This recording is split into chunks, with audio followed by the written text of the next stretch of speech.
Get ready to play! It's D-Kids Toon Time!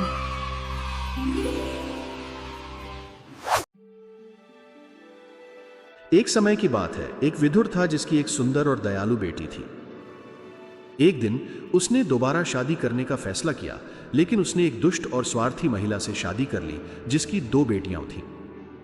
उसकी बेटियां भी बिल्कुल उसी की तरह थीं, स्वभाव में जैसे एक ही थाली के चट्टे बट्टे।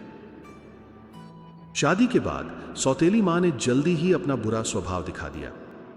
वह अच्छी तरह जानती थी कि उसकी सुंदर और दयालु सौतेली बेटी के सामने उसकी अपनी बेटियां और भी ज्यादा बदमिजाज और कुरूप लगती हैं। इसलिए वह अपनी सौतेली बेटी से नफरत करती थी और उसे घर का सारा सबसे गंदा काम करने के लिए मजबूर करती थी। बेचारी लड़की खाना बनाती, कपड़े धोती, अपनी सौतेली बहनों के कमरे साफ करती और सीढ़ियां बुहारती थी।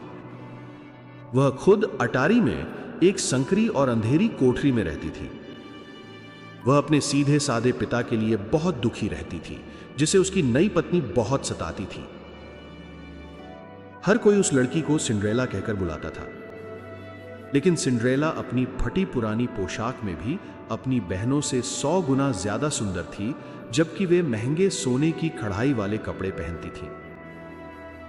एक दिन राजकुमार ने एक भव्य नृत्य संध्या रखी और अपने सभी प्रजा को निमंत्रण भेजे। यह खबर सुनकर सिंड्रेला की बहनें कई दिनों तक उत्साहित रहीं।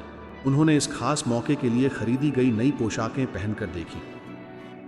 मैं लाल मखमली ड्रेस पहनूंगी, बड़ी बहन ने कहा, वही जिसमें हाथ से कढ़ाई वाला लेस है। और मैं ये हल्की फुल्की बॉल गाउन पहनूंगी, दूसरी बहन ने कहा। मैं अपनी गर्दन पर हीरे पहनूंगी और सिर पर सोने का फूलों वाला टोपी लगाऊंगी। सबसे फैशनेबल हेयर स्टाइल के लिए बहनें सलाह लेने सबसे अच्छे हेयर ड्रेसर्स के पास दौड़ी। सिंड्रेला का स्वाद बहुत अच्छा था, इसलिए उन्होंने उससे भी सलाह मांगी। मैं तुम्हारे लिए सबसे फैशनेबल हेयर स्टाइल चुनूंगी, सिंड्रेला ने उनसे कहा। बहनों ने उसका सम्मान किया और सहमति जताई।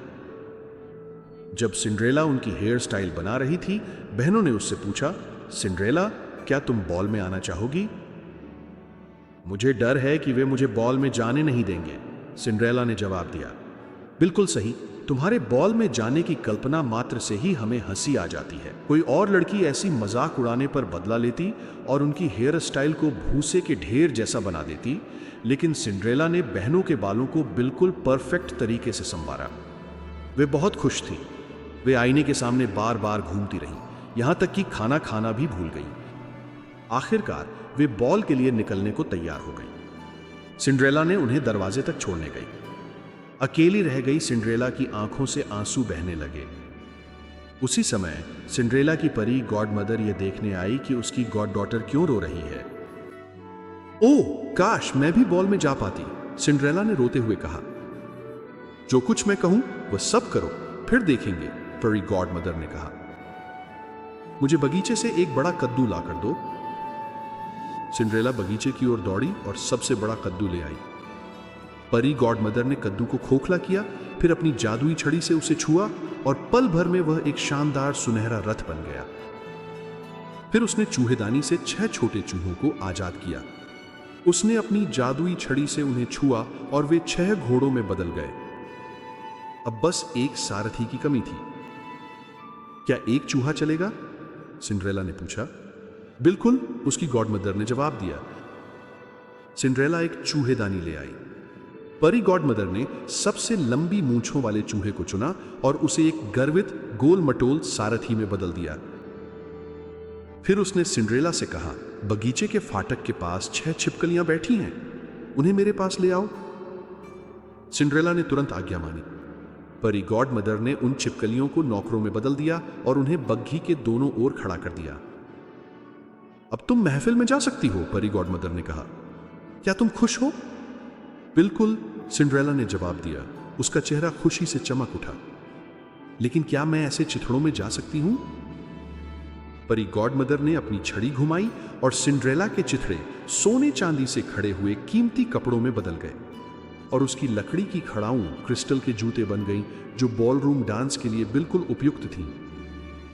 सिंड्रेला बेहद खूबसूरत लग रही थी। जब लड़की बग्घी में बैठी तो परी गॉडमदर ने उसे चेतावनी दी, मैं तुम्हें शुभकामनाएं देती हूं, लेकिन एक बात याद रखना, तुम्हें ठीक 12 बजे महफिल छोड़नी होगी। अगर तुम नहीं गई तो तुम्हारी बग्घी फिर से कद्दू बन जाएगी, तुम्हारे घोड़े चूहे बन जाएंगे, तुम्हारे नौकर छिपकलियां बन जाएंगे और तुम्हारा कीमती कपड़ा फिर से गंदे चिथड़ों में बदल जाएगा। सिंड्रेला ने अपनी गॉडमदर से वादा किया कि वह ठीक 12 बजे महफिल छोड़ देगी और बग्घी चल पड़ी। नौकरों ने राजकुमार को बताया कि कोई अमीर और सुंदर अजनबी आई है। राजकुमार तुरंत उससे मिलने दौड़ा और उसे महल के अंदर ले गया। हॉल में हैरानी और प्रशंसा की एक हल्की सरसराहट फैल गई। सभी लोग उस सुंदरता को देख रहे थे। बूढ़े राजा ने रानी से फुसफुसाकर कहा कि उसने बहुत समय से ऐसी अद्भुत चीज नहीं देखी। महिलाएं सिंड्रेला के पहनावे को ध्यान से देख रही थीं, कोशिश कर रही थीं कि कुछ भी न छूट जाए। अगर संभव हो तो वे अगले ही दिन बिल्कुल वही पोशाक हासिल करने की उम्मीद कर रहे थे। राजकुमार ने लड़की को नृत्य के लिए आमंत्रित किया। ओह, लड़की कितनी मनमोहक तरीके से नाची। रात का खाना परोसा गया, लेकिन राजकुमार खाना खाना पूरी तरह भूल गया। वह उस खूबसूरत अजनबी से अपनी नजरें हटा ही नहीं सका। सिंड्रेला अपनी बहनों के पास बैठी और उन्हें राजकुमार द्वारा प्रस्तुत टोकरी से विदेशी फल पेश किए। ऐसे सम्मान से बहनों के भीतर खुशी की लहर दौड़ गई। जोरदार महफिल के बीच सिंड्रेला ने घड़ी की घंटी सुनी। मध्य रात्रि में केवल 15 मिनट बाकी थे। सिंड्रेला ने सबको अलविदा कहा और जल्दी से वहां से चली गई। घर लौटने पर उसने अपनी परी गॉडमदर का गर्मजोशी से धन्यवाद किया और उनसे अगली रात फिर से महल जाने की अनुमति मांगी, क्योंकि राजकुमार ने जोर देकर उसे बुलाया था। परी गॉडमदर ने उसकी मदद करने का वादा किया। जल्द ही उसकी बहनें और सौतेली मां भी लौट आईं। सिंड्रेला ने सोने का नाटक किया और जम्हाई लेते हुए दरवाजा खोला। महल में अज्ञात सुंदरता के आगमन से बहनें बेहद उत्साहित थीं। वह दुनिया की सबसे सुंदर है, बड़ी बहन ने सांस रोकते हुए बताया। उसने तो हमें फल भी दिए। सिंड्रेला मुस्कुराई और उनसे पूछा, उसका नाम क्या था? किसी को नहीं पता। राजकुमार उसकी पहचान जानने के लिए कुछ भी देने को तैयार है।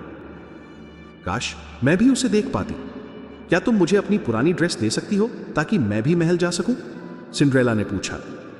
क्या तुम हमारी ड्रेस पहनना चाहती हो? कभी नहीं, बहनों ने चिल्लाकर कहा। सिंड्रेला को पहले से ही पता था कि ऐसा ही होगा, और अगर वे अनुमति भी दे देती तो वह करती भी क्या। अगले दिन बहनें फिर से महल के समारोह में गईं। सिंड्रेला भी थोड़ी देर बाद निकल गई। इस बार वह पिछले दिन से भी अधिक भव्य पोशाक में थी। राजकुमार एक पल के लिए भी उसके पास से नहीं हटा। राजकुमार ने सिंड्रेला के साथ इतनी प्रेम और शिष्टता से व्यवहार किया कि सिंड्रेला पूरी तरह से परी गॉडमदर की चेतावनी भूल गई। अचानक उसने घड़ी की 12 बजने की आवाज सुनी। सिंड्रेला तुरंत उठी, हॉल से बाहर निकली और बाहर की ओर दौड़ पड़ी। राजकुमार ने उसका पीछा किया। अचानक सिंड्रेला की कांच की चप्पल उसके पैर से फिसल गई। राजकुमार ने वह चप्पल उठा ली। उसे उसकी छाती की जेब में रख दो। सिंड्रेला जैसे ही महल के फाटक तक पहुंची, उसकी सुंदर पोशाक गंदे चिथड़ों में बदल गई और बग्घी, कोचमैन और नौकर कद्दू, चूहे और छिपकलियों में बदल गए। जादू से केवल कांच की चप्पल ही बची रही। सिंड्रेला अपनी बहनों से थोड़ी जल्दी घर लौट आई। उन्होंने फिर से उसे बताया कि वह अनजान सुंदरता फिर से आई थी। वह पिछले दिन से भी ज्यादा सुंदर थी, लेकिन इतनी अचानक गायब हो गई कि उसकी कांच की चप्पल छूट गई। राजकुमार ने उसे पाया और अपनी छाती की जेब में रख लिया। हर कोई मान चुका था कि राजकुमार उस अनजान सुंदरता से पागलों की तरह प्यार करता है। और सचमुच अगले दिन राजकुमार ने घोषणा की कि वह उसी युवती से विवाह करेगा जिसके पैर में कांच की चप्पल फिट होगी। हर किसी ने चप्पल पहनने की कोशिश की, राजकुमारियां और डचेस, लेकिन कोई फायदा नहीं हुआ। नौकरों ने चप्पल सिंड्रेला की बहनों के पास भी ले जाकर दी।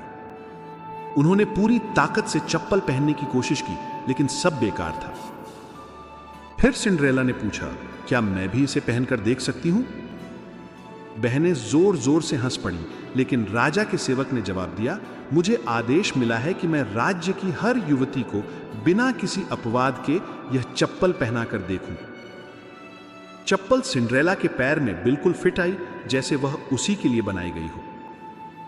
फिर सिंड्रेला ने अपनी जेब से दूसरी कांच की चप्पल निकाली और चारों ओर खड़े सभी लोग हैरानी से जड़ हो गए। अचानक परी गॉडमदर प्रकट हुई।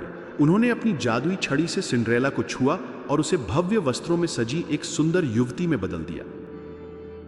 अब बहनों ने सिंड्रेला को पहचान लिया। वे उसके सामने घुटनों के बल बैठ गईं और अपने किए के लिए माफी मांगने लगी। सिंड्रेला ने उन्हें माफ कर दिया और दोस्ती का हाथ बढ़ाया। सिंड्रेला को सम्मानपूर्वक राजमहल ले जाया गया, जहां जवान सुंदर राजकुमार बेसब्री से उसका इंतजार कर रहा था। कुछ ही दिनों में उनकी शादी हो गई और एक भव्य विवाह समारोह आयोजित किया गया। सिंड्रेला जितनी सुंदर थी उतनी ही दयालु भी थी। उसने अपनी बहनों को महल में अपने साथ रहने के लिए बुला लिया और जल्द ही उनकी शादी प्रसिद्ध रईसों से करवा दी।